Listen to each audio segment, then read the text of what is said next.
Welcome to the session. Dear students, in this session, we are going to discuss about greenhouse effect and global warming. This is the topic of Unit 2, which come under the global effects of air pollution. In this session, the topics I am going to cover are greenhouse effect, greenhouse gases, global warming, effects of global warming, control measures to global warming. So from this figure, we can understand that what is greenhouse effect. First of all, we all know that sun always releases some energy that contains heat and light. That energy is called as solar energy, and earth always receives solar energy from sun, and a part of that incoming solar energy will be reflected into atmosphere by above layers of the atmosphere and clouds.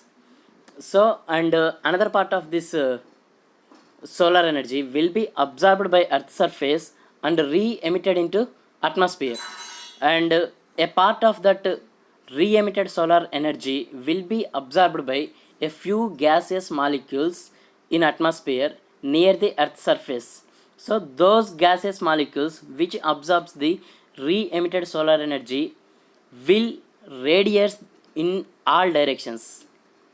So, due to this, the atmosphere near the Earth's surface being warm. So, this phenomenon is called as greenhouse effect. So, we can define that greenhouse effect is nothing but the phenomenon which keeps the atmosphere near the Earth's surface in warm. So, this is nothing but greenhouse effect. And the gases which are responsible for this greenhouse effect are called as greenhouse gases, especially the carbon dioxide, methane, and nitrous oxide. These are all the major greenhouse gases.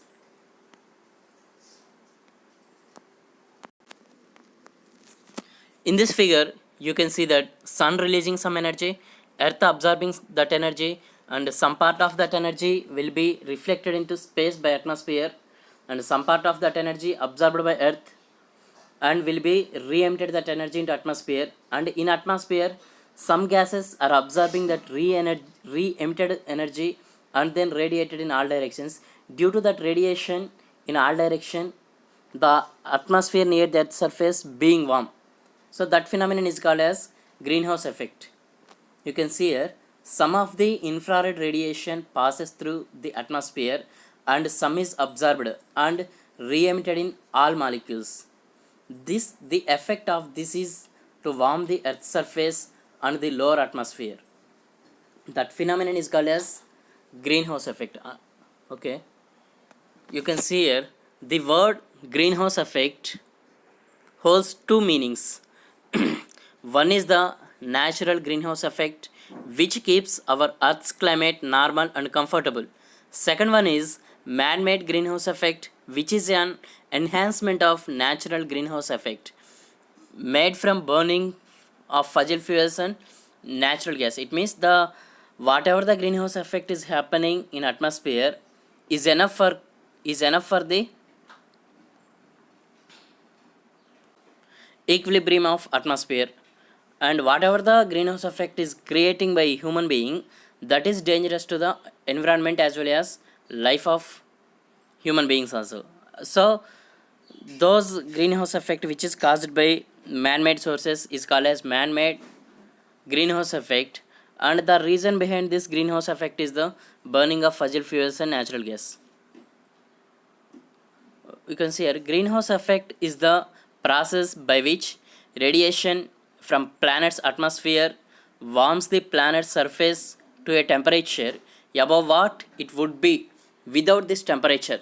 So this is the perfect definition of greenhouse effect. You can see here greenhouse effect is the process by which radiation from planet's atmosphere warms the planet's surface to a temperature above what it would be without this temperature. Greenhouse effect is the trapping of sun's warmth in a planet's lower atmosphere due to the greater transparency of the atmosphere to visible radiation from the sun than to infrared radiation emitted from planet's surface. It means the solar energy contains various radiations like UV radiation, infrared radiation, and also various visible rays it contains.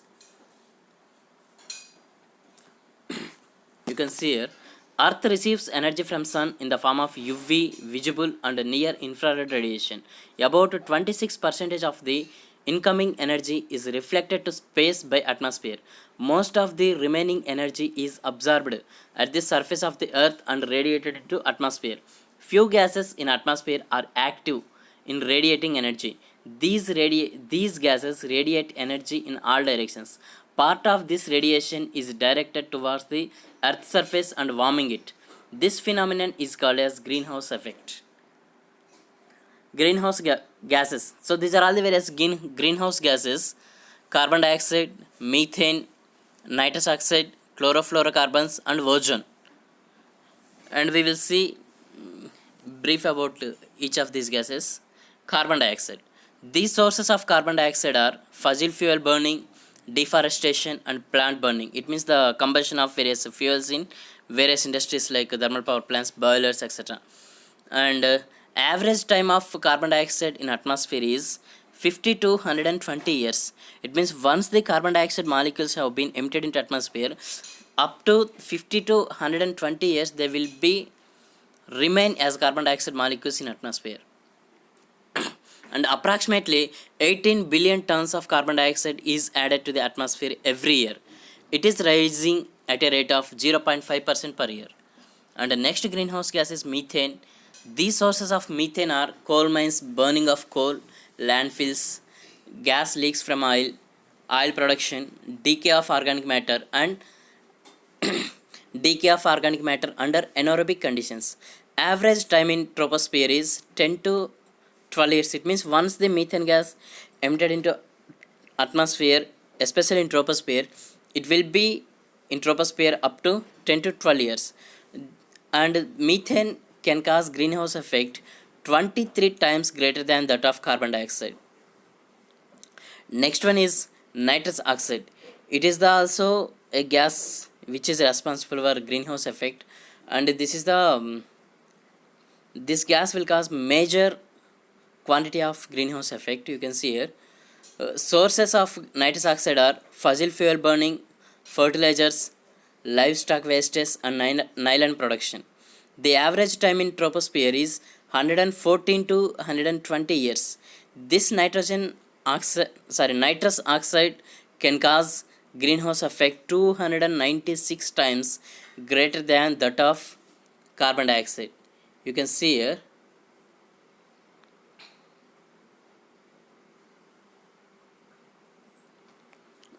nitrous oxide can cause greenhouse effect 296 times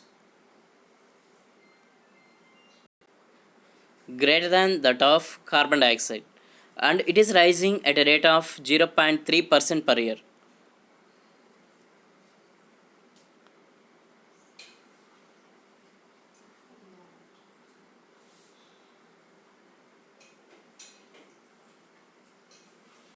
And next greenhouse gas is chlorofluorocarbons.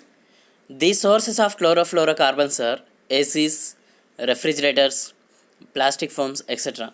The average time of chlorofluorocarbons in troposphere is 11 to 120 years. The chlorofluorocarbons can cause greenhouse effect 900 to 8300 times greater than that of carbon dioxide.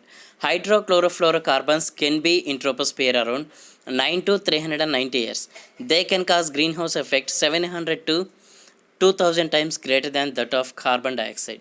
You can see here, another one is that hydrochlorofluorocarbons. You can see hydrochlorofluorocarbons. First one is the chlorofluorocarbons and next one is the hydrochlorofluorocarbons. So these two are the gases which are emitting into atmosphere from various cooling equipments like ACs, refrigerators, and also by burning of plastic or plastic fumes. So highly dangerous gases, and they are responsible for the ozone layer depletion, also greenhouse effect. So this is about chlorofluorocarbons. And Next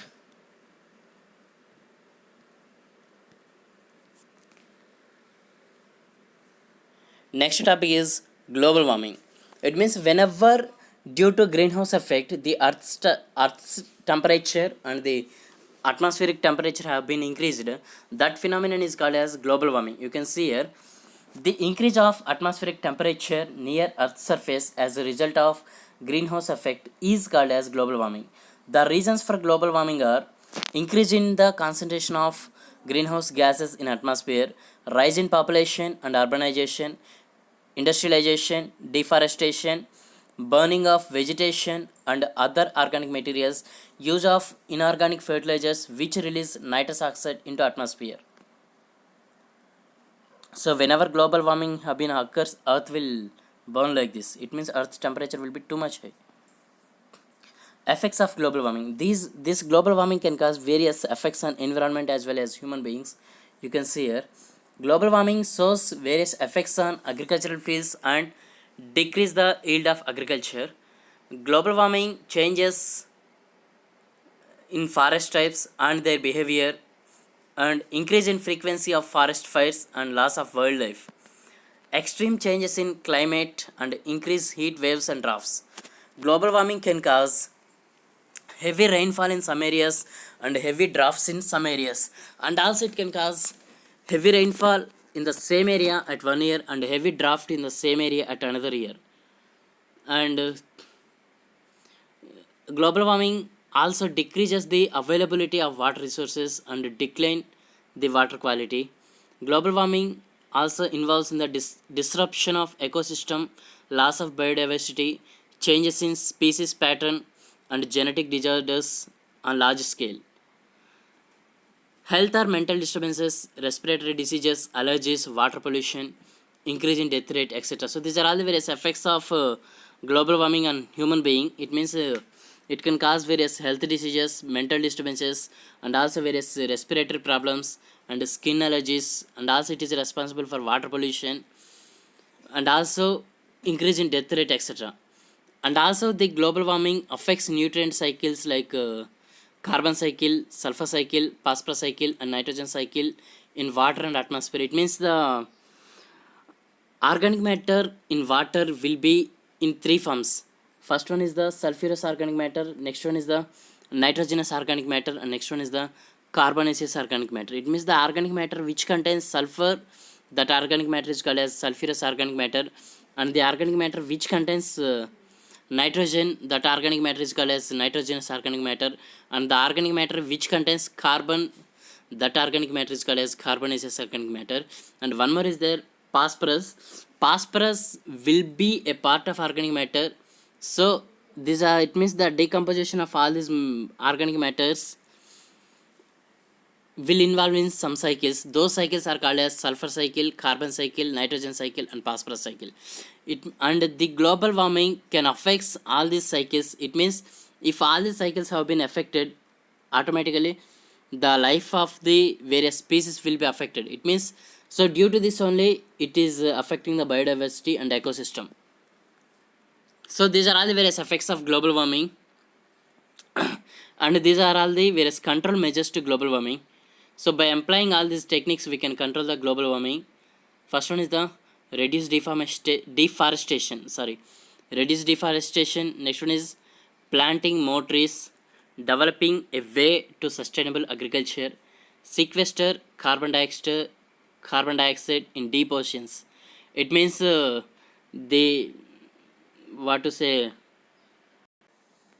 sequester carbon dioxide in deep oceans. It is nothing but burying or dumping of carbon dioxide at high depths of ocean. That is nothing but sequester carbon dioxide in deep oceans. And drastic reduction in combustion of fossil fuels, especially coal, and increased dependence on renewable energy sources, and limit human population to urban areas, and following environmentally compatible lifestyle. So by following all these techniques or all these methods, we can control the global warming and also we can control the man-made greenhouse effect. This is about greenhouse effect and global warming. Only one thing we have to remember, that greenhouse effect will keep the Earth's temperature and the atmospheric temperature near the Earth's surface warm. So whatever the greenhouse effect occurring naturally, it will keeps the atmosphere and Earth's surface in equilibrium. And whatever the greenhouse effect creating by human beings, that will that is responsible for the increase of temperature, high temperature in atmosphere, and that is responsible for global warming as well as climate change. So by following all these remedial measures, we can control the man-made greenhouse effect as well as global warming. Thank you.